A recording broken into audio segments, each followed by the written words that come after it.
म्हणतात तुकाराम महाराज, काही जण म्हणतात समर्थ रामदास स्वामी. पण सांगू का, कोण आहेत कोण नाही या वादामध्ये पडण्यापेक्षा मोठी माणसं जिथून जी चांगली गोष्ट मिळत असते ते घेण्याचा प्रयत्न करत असतात. त्यामुळे ग खरे नामक एक मोठे लेखक होऊन गेले. त्यांनी तर शिवाजी महाराजांचे 9 गुरु होते असं सांगितलंय. 9 गुरु होते याचा अर्थ काय? गुरु नाथ महाराजांच्या भागवतामध्ये दत्तात्रयांनी 24 गुरु केल्याचं वर्णन आहे बरं का. पृथ्वी वायुराकाश मापोग्निश्चंद्रमा. नद्यो म्हणजे नदी, गावश्च म्हणजे गाय आणि सज्जनः म्हणजे सज्जन, असे 7 जण जे आहेत ती फक्त आणि फक्त जगावरती उपकार करण्यासाठी भगवंताने निर्माण केलेली आहे.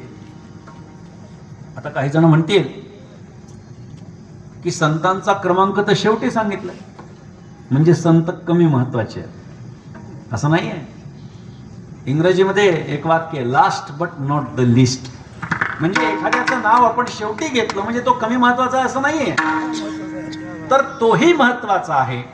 संतांचा महिमा दुर्गम आहे. शाब्दिक त्यांचं वर्णन यथार्थ त्यानं करू शकत नाही. त्याने म्हणून संत महात्मे एवढे उपकार आमच्यावरती करतात, त्या संबंधाने अनेक अभंग आपल्याला पाहायला मिळतील, अनेक प्रमाण आपल्याला पाहायला मिळतील की त्यांच्याबद्दल आम्ही वर्णनही करू शकत नाही असे संतांचे. म्हणून संतांचा उपकार सांगावया नाही पार. असा काय ते उपकार करतात की ज्याचं वर्णन करू शकत नाही. महाराज सांगतात अभंगाच्या दुसऱ्याच्या,